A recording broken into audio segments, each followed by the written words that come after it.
Now we're some health news. You know the old expression, don't worry, be happy? Don't worry, be happy. Don't worry, be happy. Don't worry, be happy. Don't worry, be happy. Don't worry, be happy. Don't worry, be happy. Don't worry, be happy. Don't worry, be happy. Don't worry, be happy. Don't worry, be happy. Don't worry, be happy. Don't worry, be happy. Don't worry, be happy. Don't worry, be happy. Don't worry, be happy. Don't worry, be happy. Don't worry, be happy. Don't worry, be happy. Don't worry, be happy. Don't worry, Don't worry, be happy. don't worry, be happy.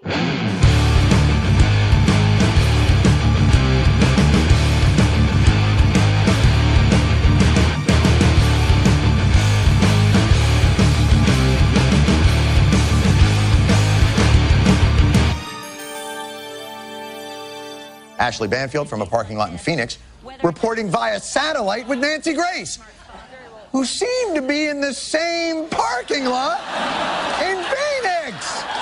I'm basing that, of course, on the fact that the cars that are passing by Ashley Banfield's location box also appear to be passing directly into Nancy Grace's box.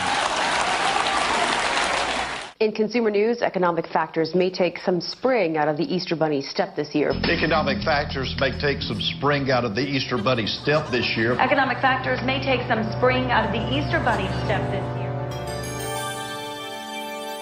After faking a news conference, instead of facing the usual grilling from journalists, the Emergency Management Agency had its own employees, you see them sitting down right there, pretend to be reporters and ask the questions. Well, now the White House is responding.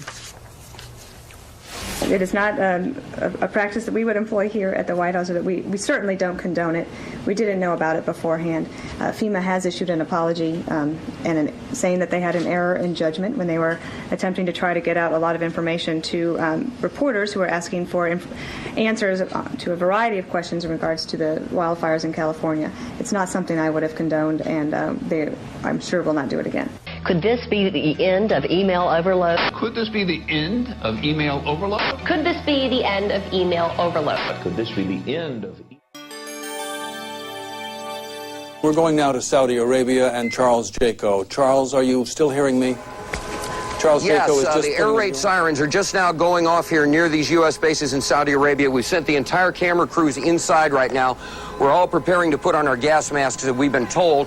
There are sounds of planes overhead. We don't know whose planes there are, but air raid sirens are going off insistently. There are military convoys on both sides of me. We're being told to get off this platform and get inside into the air raid shelter immediately. But right now, everyone's been training for this, and it looks like we may have to. All right, Charles Jaco, that doesn't mean that he is in any imminent danger. Of course, we can't know that. CD, if you need to take cover, I notice that you've got your gas mask in your hands. If you need to put it on, please do so. If you need to take cover.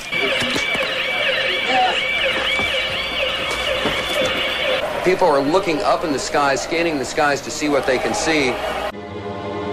Hi, Atlanta. We're about to have a short course in missile identification. This is a Scud. You can tell it by its distinctive label.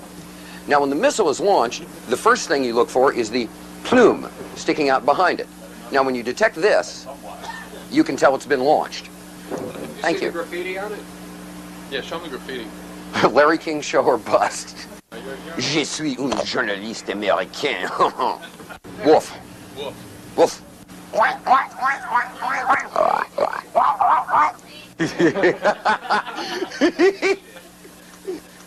Oh, I love this country so much. You guys just don't have a clue.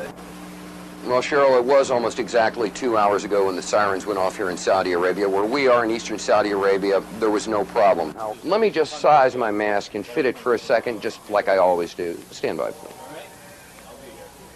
All clear. They're... Shh. What are they saying? Are they saying all clear? Yes, ma'am. I can't hear. Were they saying all clear down there just now? Okay. All clear. All clear. Está bien was a false alarm. Got that, Atlanta? Standing down now. I'm gonna go get my hamburger and my coffee. Good. We just got the all clear. All clear. Every time I order something, this happens. All clear. Thank you. Do you have any people paid by the CIA who are working for television networks This, I think, gets into the kind of getting into the details, Mr. Chairman, that I'd like to get into in executive session. U.S. President George Herbert Walker Bush pushes for a land war against Iraq. But polls show the U.S. public is split 50-50 on that idea. Then comes this eyewitness testimony before a congressional committee from a 15-year-old Kuwaiti girl. The claim is she cannot be identified for fear of reprisals. While I was there, I saw the Iraqi soldiers come into the hospital with guns. They took the babies out of the incubators.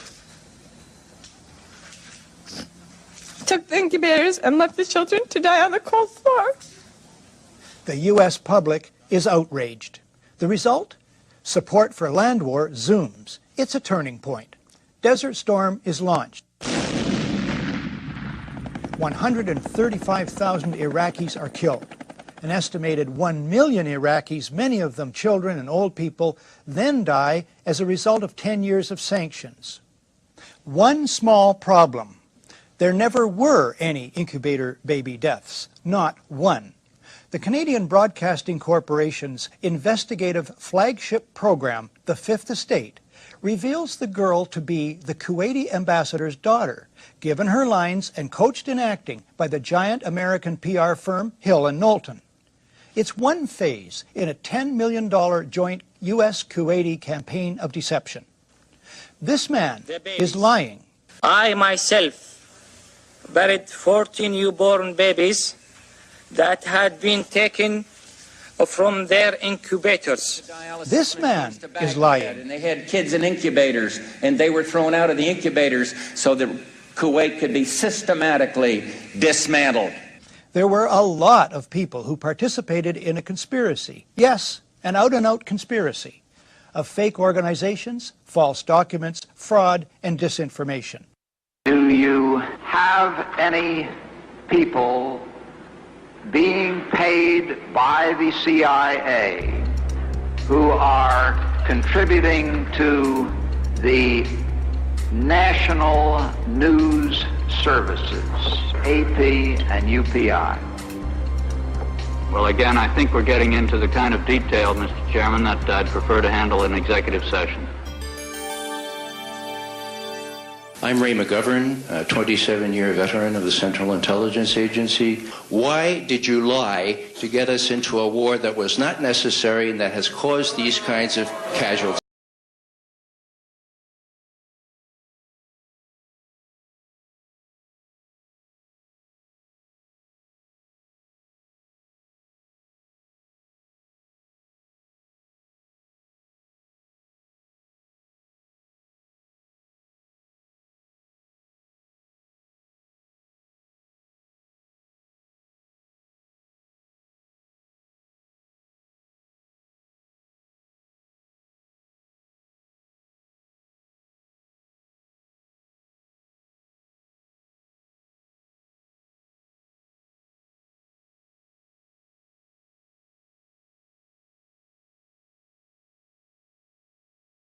How much of an axe do you have to grind with Secretary Rumsfeld? But he wasn't just any heckler. Were you nervous? Tucker, I resent the word heckler. I'd like you to take that back. Okay, I'm not taking it back. Donald Rumsfeld encouraged whoever, I think, had their hands on you at the time to let you stay there. Does he get any credit for that today? Isn't it enough that he was wrong and had bad judgment? Why does he have to be a liar, too?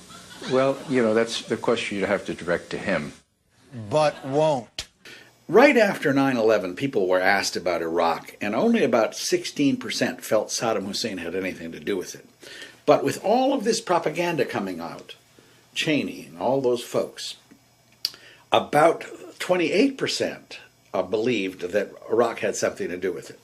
2 years after we invaded Iraq, close to 60%, 56% of Americans believed a delusion.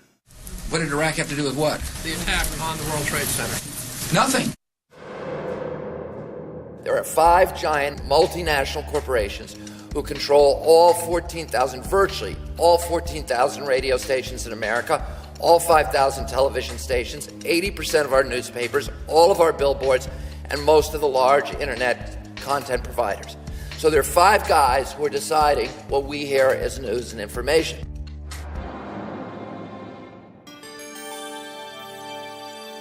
Iraq's continued defiance of the community of nations presents a challenge which must be addressed. Presents a challenge which must the member be for Grindler.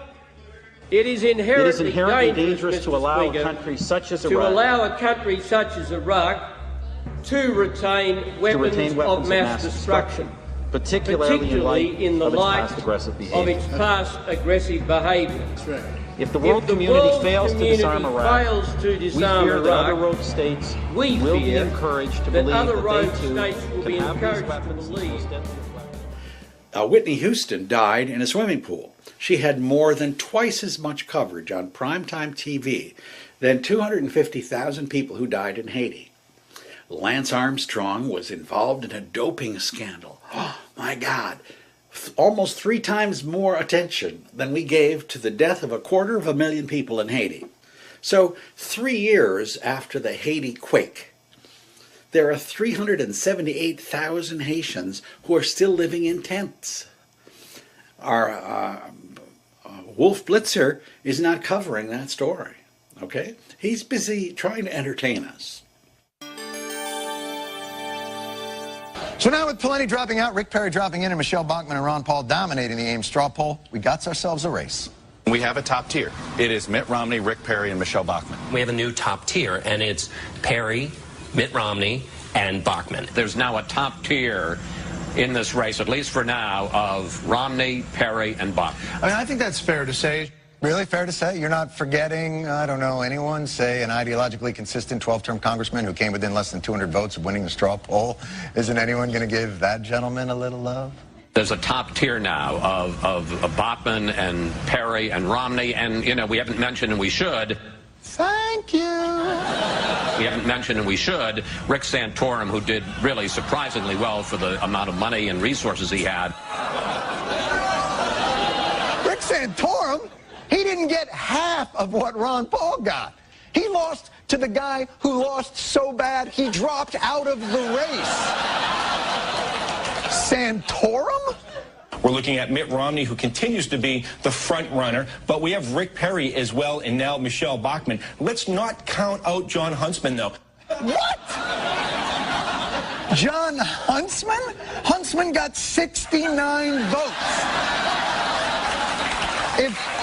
If all of John Huntsman's supporters met at the same Ames, Iowa Quiznos, the fire marshal would say, yeah, that's fine, no problem. There's still some tables open in the back. Huntsman was the only Mormon running in the straw poll, and he came in second amongst Mormons. And by the way, this pretending Ron Paul doesn't exist for some reason has been going on for weeks. A new Gallup survey showing Rick Perry running second to Mitt Romney, knocking down Iowa favorite Michelle Bachmann to fourth. Behind who? Fourth behind who? How did Libertarian Ron Paul become the 13th floor in a hotel? Why? What's wrong with... He is Tea Party patient zero. All that small government grassroots business, he planted that grass. These other folks, they're just moral majorities in a tri-cornered hat. Ron Paul's the real deal, and Fox News should love this guy. But watch the disconnect between the debate moderators at Fox's Thursday debate and the debate audience. Iran does not have an air force that can come here, just like we did in Iraq. Build up the war propaganda. There was no Al-Qaeda in Iraq, and they had nuclear weapons, and we had to go in. I'm sure you supported that war as well. Yeah. Okay. It's time we quit this. It's time. It's trillions of dollars we're spending on these wars.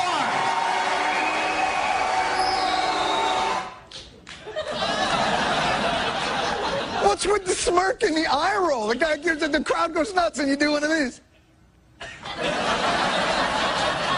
There goes crazy Uncle Ron, babbling about the unsustainability of multiple wars. He's the one guy in the field, agree with him or don't agree with him, who doesn't go out of his way to regurgitate talking points or change what he believes to fit the audience he's in front of. And you're treating him like if this were Celebrity Apprentice, he'd be this guy. By the way, at the Ames, Iowa straw poll, Busey beat Huntsman 77-69. And even when the media does remember Ron Paul, it's only to reassure themselves how there's no need to remember Ron Paul. Right now, live, right next to the bus behind us, Ron Paul is speaking, and 7 of the candidates are here today. We have live pictures of Ron Paul, but you know what? We're talking about Sarah Palin, we're talking about Rick Perry, the 2 people not in the race yet, Drew. And guess what, Paul? If you get video of Sarah Palin or get a soundbite from her, bring that back to us. You can hold the Ron Paul stuff. Your administration continues to make the use of video news releases, which are prepackaged news stories sent to television stations, fully aware that some or many of these stations will air them without any disclaimer that they are produced by the government. Comptroller General of the United States this week said that raises ethical questions. Does it raise ethical questions about the use of government money to produce stories about the government that wind up being aired with no disclosure that they were produced by the government? There is a Justice Department opinion that says these pieces are within the law so long as they're based upon facts, not advocacy. Jane, what more can you tell us about the Salomon Brothers building and its collapse? Well, only really what you already know. Details are very, very sketchy. As you can see behind me, the Trade Center appears to be still burning. We see these huge clouds of smoke and ash, and we know that behind that there's an empty piece of what was a very familiar New York skyline. 1,500 people are being treated.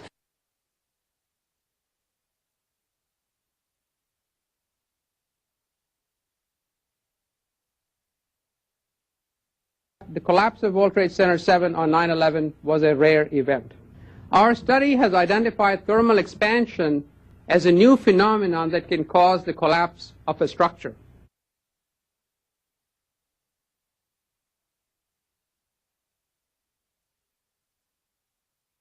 I scream, you scream, you know the rest. I scream, you scream. You know the rest. I scream, you scream. You know the rest. We received an order from one of Murdoch's apparatchiks, if you will, that we should cut away from our newscast and start carrying a fawning tribute to Ronald Reagan that was airing at the Republican convention. We were stunned because up until that point we were allowed to do legitimate news, and suddenly we were ordered from the top to carry propaganda, carry Republican right-wing propaganda.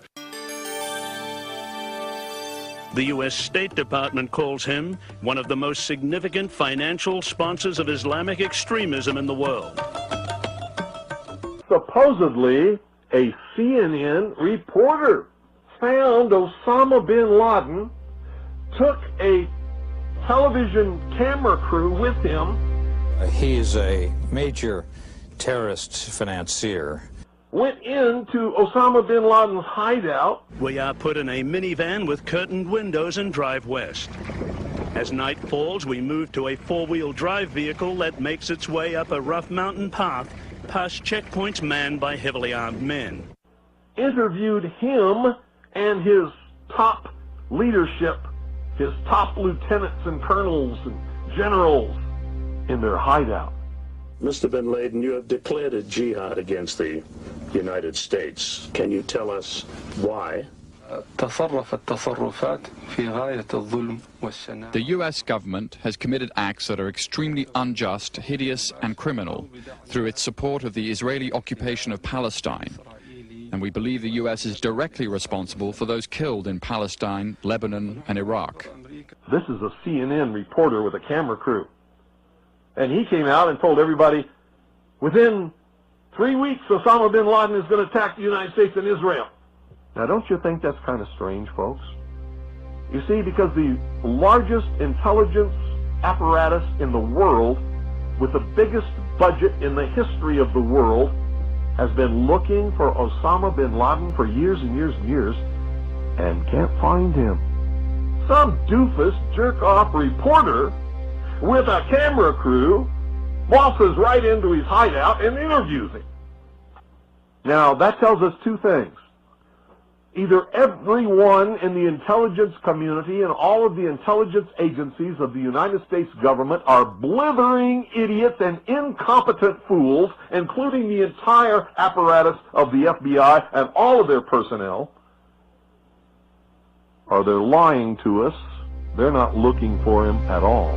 I suspect your research has discovered the memoranda that were written by John Moody and by Roger in terms of setting the tone for the day. The message of the day is a very political device. Let's spend a good deal of time on the battle over judicial nominations, which the President will address this morning. Nominees who both sides admit are qualified are being held up because of their possible, not demonstrated, views on one issue, abortion. This should be a trademark issue for FNC today and in the days to come. There was nothing covert about the way the managing editors in New York or Washington operated. They made it perfectly clear what they expected from us. The so-called 9/11 Commission has already been meeting. This is not what did he know and when did he know it stuff. Do not turn this into Watergate. Every morning there was a detailed list of subjects to talk about, not talk about. Kerry's speech on the economy at Georgetown is likely to move on to the topic of Iraq. We should take the beginning of the Kerry speech and see if other news at the time is more compelling. It is not required to take it start to finish. They were just actually issuing edicts to the reporters to control what they could say and how they could say it. Let's refer to the U.S. Marines we see in the foreground as sharpshooters, not snipers, which carries a negative connotation. When headquarters sent a memo every morning and said, we want to touch on the following issues, we want to cover the following stories, we want to do them in this particular way, our job and our objective then was to execute the plan. The pictures from Abu Ghraib prison are disturbing. Today we have a picture, aired on Al Arabiya, of an American hostage being held with a scarf over his eyes, clearly against his will. Who's outraged on his behalf? So here's just a segment of stuff that will never appear on American television.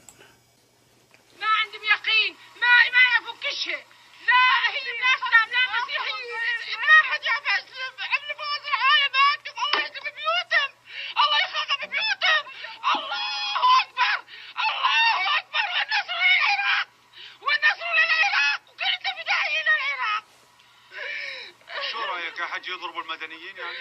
ايه مدنيين كله هذا بيت عمنا كله مدنيين هم عسكريين كله مدنيين يضربون من الله ينتقم منهم حسبي الله ونعم الوكيل حسبي الله ونعم الوكيل 5 جنازات من جنازات فات بيت يا الله يا الله يا الله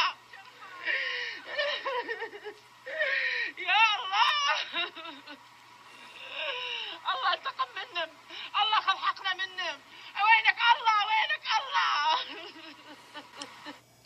So there are 100,000 stories like that simply do not get into our consciousness, and so we remain kind of immune from having to deal with the consequences of our collective behavior.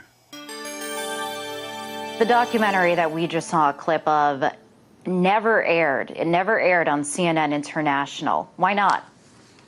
Well, I still haven't been given an exact reason as to why it didn't air. I went and visited with the president of CNN International, Tony Maddox, twice on behalf of my dumbfounded crew, and we were never given an answer. And so I started investigating the situation, Liz, after several employees who'd been at the network for years approached me and said, you need to look into this, there's something going on. It's very strange they're not airing your documentary. And after some investigation, we found out that CNN International is actually making money from the Bahrain regime. They are a customer of Bahrain. Bahrain is paying CNN International to create content that shows Bahrain in a favorable light. And then also not only to create that content, Liz, to then air that content on CNN International. And in one of the shows, it was called I List Bahrain. It was back in 2010. It was sponsored by Bahrain. And Richard Quest was live from the country for a week talking about the Formula One race and how progressive Bahrain was and how the Crown Prince was a reformer. Well, we saw in February 2011 that under after the Crown Prince's rule, the military troops shot and killed unarmed protesters in broad daylight. And this is very dangerous because what CNN is doing, and they're not only taking money from just Bahrain, they've also produced similar content for Georgia, Kazakhstan, and other nations as well, Lebanon. And what makes this dangerous is they're not disclosing to the viewers that these sponsored programs are actually being sponsored. Or if they are disclosing it, it's in very small gray lettering at the bottom of the article. Whether it's CNN or CBS or NBC, it's all fiction. People making the junk know that. The viewers suspect it, but where are they going to turn to?